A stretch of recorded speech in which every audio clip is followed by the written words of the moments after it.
Fala, meus irmãos, a paz do Senhor.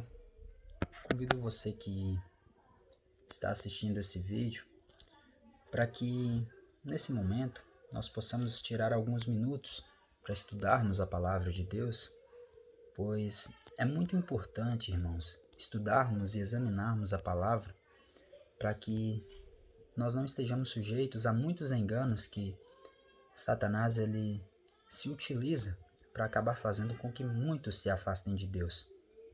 Hoje, o tema do nosso estudo tem como base uma passagem das Escrituras que nós podemos encontrar no Evangelho de Lucas, no seu capítulo de número 23, versículos 41 até o versículo 43. Essa passagem conta uma breve história de dois malfeitores que foram crucificados ao lado de Jesus.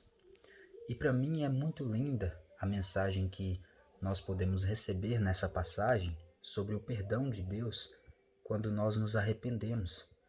E também essa mensagem maravilhosa de que nunca é tarde para se arrepender e aceitar viver uma nova vida com Jesus. Bom, mas o assunto que irei estudar com vocês trata-se da afirmação feita por Jesus para um daqueles malfeitores. Nós vemos ali que um daqueles malfeitores passa a blasfemar contra Jesus, dizendo que se ele fosse o Cristo, ou seja, o Messias, que na verdade significa ungido, que ele deveria se salvar a si mesmo e salvar a eles também. Mas ali, o outro que estava sendo crucificado responde a esse malfeitor e repreende a ele e passa a perguntar a ele, dizendo da seguinte forma: você nem ao menos teme a Deus estando sobre igual sentença? Ali, aquele homem defende Jesus. E ele reconhece seus pecados quando ele diz que eles estavam sendo julgados com justiça. E depois diz que eles estavam recebendo um castigo justo que os seus atos mereciam. Mas esse malfeitor diz que Jesus não fez mal nenhum. E ali, nesse cenário, ele pede algo para Jesus, pois ele pede para que Jesus se lembre dele quando viesse em seu reino. Notem que esse malfeitor pediu que Jesus se lembrasse dele quando viesse em seu reino, e não naquele mesmo momento. E Jesus responde, quando ele diz da seguinte forma, irmãos: em verdade te digo, hoje estarás comigo no paraíso. Essa afirmação de Jesus faz com que muitos venham a crer que aquele homem, ele iria para o paraíso, ou seja, para o céu, naquele mesmo dia com Jesus.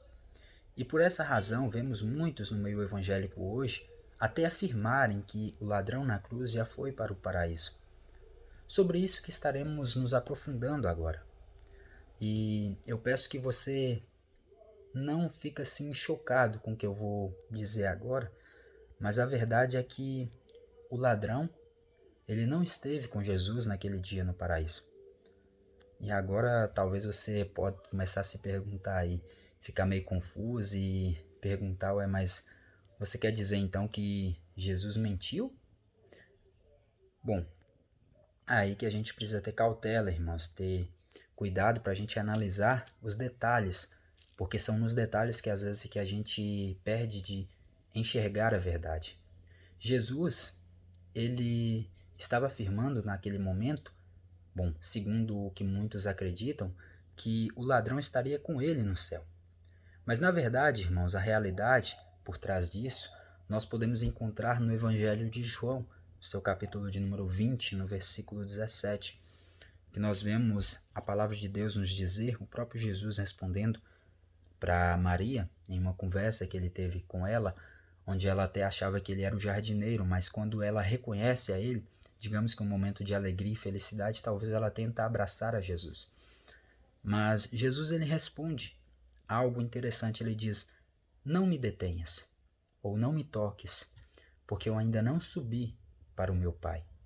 Aqui o próprio Cristo afirma que quando ele é ressuscitado, ele ainda não havia subido ao Pai. Bom, se Jesus ainda não havia subido ao céu no domingo, quando ele é ressuscitado, então como o malfeitor da cruz estaria com ele lá na sexta-feira? Se no domingo, Jesus afirma que ainda não havia subido ao céu. E muitos teólogos que talvez, se estiverem assistindo esse vídeo agora, podem começar a distorcer e dizer que o céu e o paraíso não são a mesma coisa e que, na verdade, o paraíso é um lugar intermediário de descanso. E com certeza vão citar a parábola do rico e Lázaro, que nós encontramos em Lucas, capítulo 16, no seu versículo 19 até o 31. Mas, se você ler atentamente essa parábola, ela não diz que o paraíso e o céu são coisas diferentes. E Jesus, ele nos diz, nos alerta, que o fato de ele nos falar em parábolas é para que alguns, vendo, não entendam, e outros, ouvindo, não compreendam. Isso está lá na passagem do Evangelho de Mateus, capítulo 13, versículo 13. Ou seja, onde quero chegar, irmãos? Quando Jesus diz que nós somos, por exemplo, o sal da terra, ele não está dizendo que nós somos literalmente sal. Por isso nós precisamos entender que, por exemplo, quando ele nos diz também que ele é o bom pastor e nós somos as ovelhas, ele não está dizendo que nós somos literalmente ovelhas, mas ele quer que nós tenhamos o interesse de buscar entender, e aí nós entendemos que ele nos diz que ele é o bom pastor, para que nós venhamos entender que ele cuida de nós. Ali nós entendemos uma vez que Jesus ele nos passa o ensino de que, na verdade, ele é o nosso dono, ele que cuida de nós, ele que toma conta de nós em todas as situações. Por isso, para entendermos uma parábola, nós temos que inicialmente saber que ali não é algo literal, e sim uma ilustração de algo que Jesus ele usou para nos ensinar os seus princípios. Então nós já entendemos aqui que a parábola do rico e Lázaro, não é algo assim literal em todos os seus aspectos. Então agora nós vamos entender por que eu digo a vocês que o céu e o paraíso na verdade são a mesma coisa.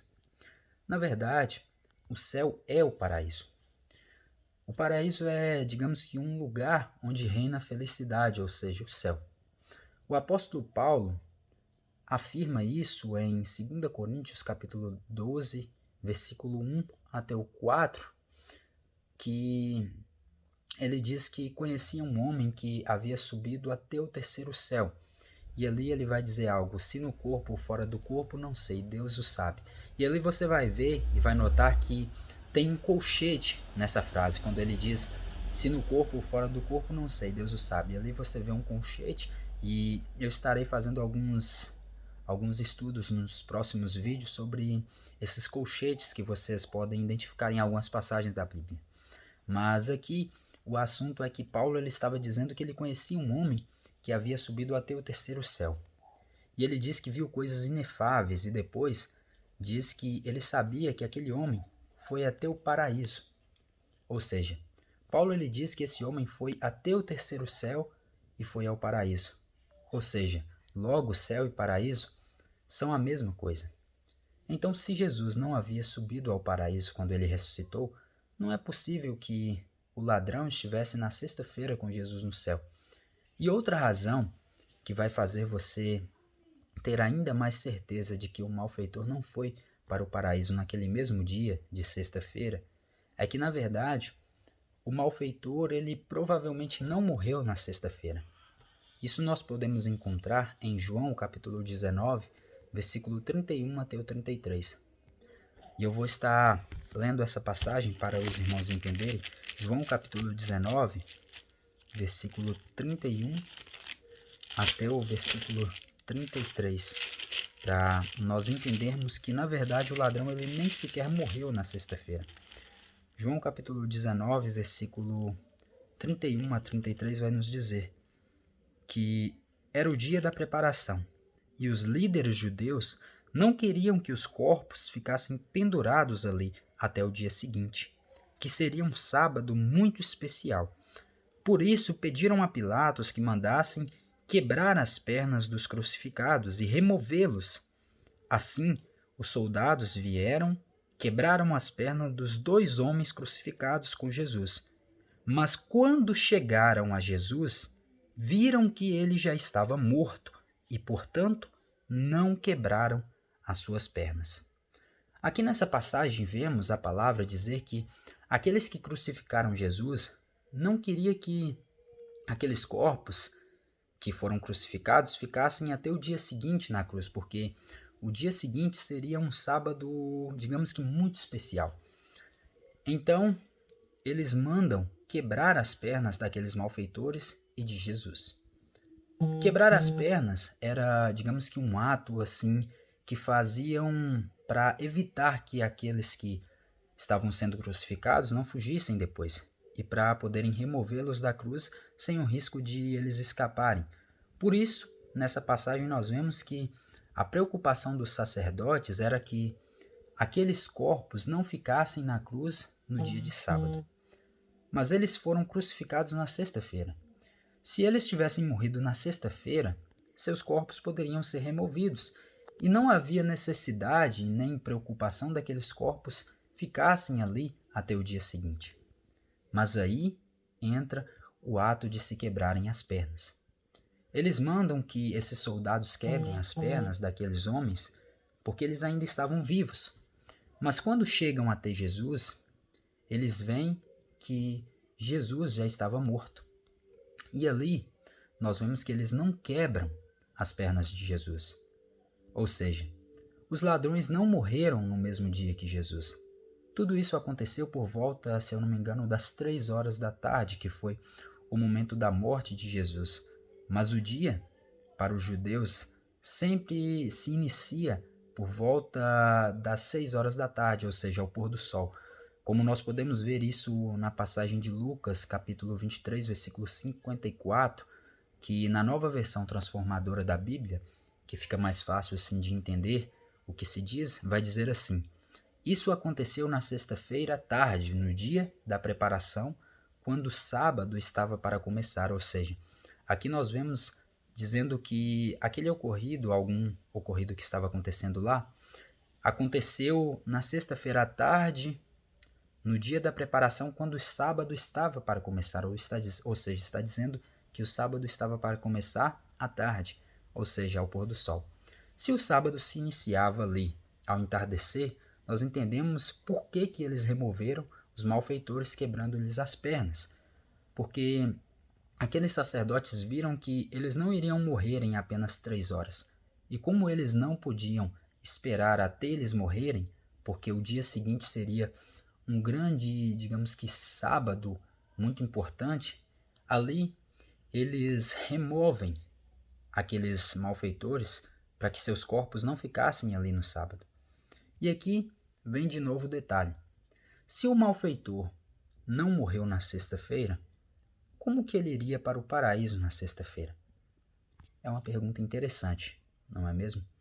Como ele estaria com Jesus na sexta-feira no paraíso se ele não morreu naquele dia? E o próprio Jesus não foi para o paraíso naquele dia?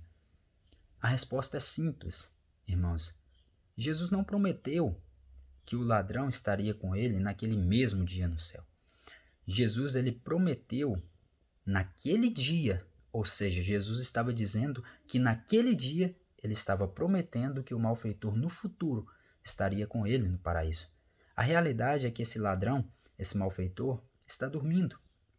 Está aguardando o dia em que Jesus irá voltar e nesse momento Jesus irá ressuscitar os que morreram nele. E nesse grande dia que nós vamos ver esse espetáculo tão maravilhoso, esse malfeitor também será ressuscitado. Isso está em 1 Tessalonicenses, capítulo 4, versículo 16. E estará com Jesus, esse malfeitor, irmãos, no paraíso, como Jesus prometeu. E isso não é uma questão de tempo e de momento. Muitas pessoas querem que as coisas de Deus sejam feitas imediatamente. Jesus prometeu que aquele homem alcançaria a salvação, que ele já estava salvo e que quando Jesus voltasse, ele estaria com ele no paraíso. E esta promessa, ela é maravilhosa porque nós podemos ver que ele também estará conosco no céu, nesse céu tão maravilhoso que nos é prometido. Entendem, irmão? Nós precisamos, assim, ter cuidado, sabe? Com o que a gente escuta, com o que a gente ouve, com aquilo que nos dizem. Porque às vezes nós estamos acreditando no engano. E aqui eu vou estar finalizando, lendo de novo o versículo para vocês entenderem. Lá no capítulo 23 do Evangelho de Lucas, no versículo 41 até o 43, no versículo 43 nós vemos que a resposta de Jesus é a seguinte: em verdade te digo, hoje estarás comigo no paraíso. Em algumas traduções vai acrescentar o verbo que na verdade é só algo para fazer uma junção de frases. Mas na minha tradução está dizendo, em verdade te digo, hoje estarás comigo no paraíso. Quando nós vemos a frase dizer em verdade te digo, aqui na minha tradução tem uma vírgula. E nessa vírgula vai fazer uma separação, onde Jesus diz, em verdade eu te digo, hoje estarás comigo no paraíso. Mas no texto original hebraico,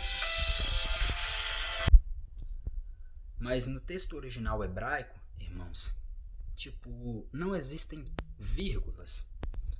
Ou seja, quando os tradutores da Bíblia eles trazem a tradução e traduzem para o nosso idioma português, eles precisam fazer algumas acrescentações que são vírgulas, interrogação, exclamação, ponto, entendeu? No texto grego original, onde a Bíblia originalmente foi escrita, não existem interrogações, vírgulas, não existem pontos nem exclamações, entendem? Então, quando trazem para cá, eles acrescentam essas vírgulas, essas exclamações, pontos e tal. E nesse momento, onde foram acrescentar a vírgula nesse ponto, eles colocaram a vírgula em um local, digamos que errado. E eu tenho uma tradução que ela foi traduzida da forma correta, a tradução ecumênica da Bíblia e também a tradução do Novo Mundo, que na verdade a vírgula ela foi colocada após o hoje. E a tradução fica assim, Jesus dizendo, em verdade te digo hoje, estarás comigo no paraíso. E na outra tradução vai dizer assim, em verdade te digo hoje, você estarás comigo no paraíso. Entendem, irmãos? Jesus ele estava dizendo naquele dia, naquele momento, Jesus estava dizendo, eu te digo hoje eu te afirmo que você vai estar no paraíso. Amém? Espero ter ajudado os irmãos. Irmãos, busquem cada vez mais estudar a palavra, buscar o conhecimento da verdade. Jesus ele nos instrui por meio do Espírito Santo.